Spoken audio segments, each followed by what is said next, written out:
انچ محترمو زمون کومه وظیفه ده د سورة الفاتحې انتهایی بهترین او دغه رنګ انتهایی پاورفل وظیفه ده. که تاسو په ژوند کې چېرته د سورة الفاتحې د وظیفه وکړه انشاءالله العزیز ډېره کامیابي به تاسو ته رامیلاویږي.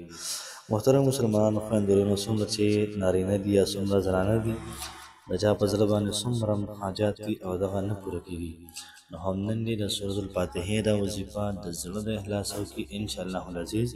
څومره چې ناممکن حاجتونه دي، څومره چې ناممکن مسایل دي، الله پاک به په ښه طریقې سره محترمو دا به حل کړي. دومره په ناشنا دومره بهترینه طریقې سره به وشي چې دا به حیران وي چې خدای پاک دا څنګه وشو. او یو خبر پکې ده چې څومره پکې یقین کامل وي، څومره پکې توجه ډېره زیاته وي، نو دومره دا به ډېره زیاته فایده کوي. که چېرته توجه پکې نه وي، یقین نه وي، نو بیا به محترمو هسې صرف ذکر به وشي او د هغې به سره ثواب دا به میلاو شي.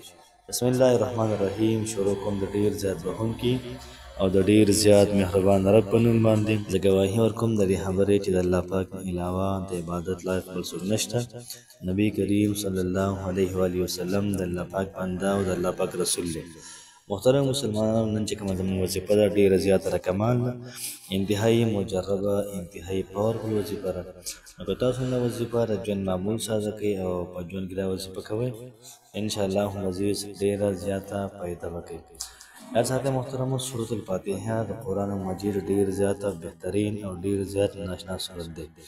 او دغه رنګې د قرآن مجید ابتدا دا هم د سورة الفاتحې نه کېږي. او سورة الفاتحه دا د عرش د خزانو نه محترم یو خزانه ده. الله پاک نبی کریم علیه الصلاة والسلام ته وایي چې ولقد آتیناک سبعا من المثانی، ما تا ته سورة الفاتحه درکړله. نو سورة الفاتحه ډېره زیاته بهترین او ډېره زیاته د قدر وړ ده. محترم مسلمانانو، سورة الفاتحه د هر مانځه جز دی، هر مانځه کې موږ وایو، دا به کې نه وایو. نبی کریم علیه الصلاة والسلام فرمایي چې لا صلاة الا بفاتحة الکتاب، د سورة الفاتحې نه غیر لمونځ نه کېږي. او هماغه به سورة الفاتحه دا به وې مانځه کې. دغه رنګې ستا څومره ناممکن حاجتونه دي، څومره مشکلات دي، د هغې لپاره د سورة الفاتحې دا وظیفه وشي انشاءالله العزیز ډېره زیاته فایده به کوي.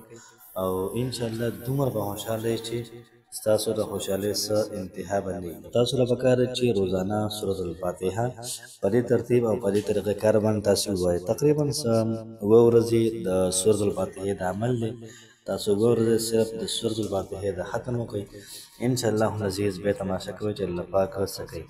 نو داسې به وکړئ تاسو به درود شریف به 1 شپېرې ووایئ او د هغې نه بعد به تاسو 80 پیره سورة الفاتحه دا په 1 ورځ باندې به ووایئ. دغه رنګې په 2م ورځ به تاسو سورة الفاتحه دا به 80 پیرې ووایئ.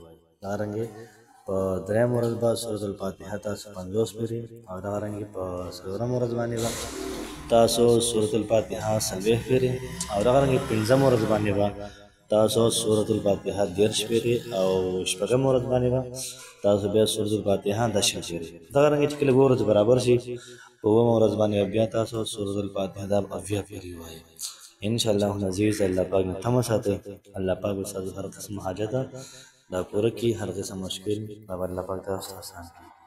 الله پاک مو خوشحاله آباد ساته. السلام علیکم ورحمة الله وبرکاته.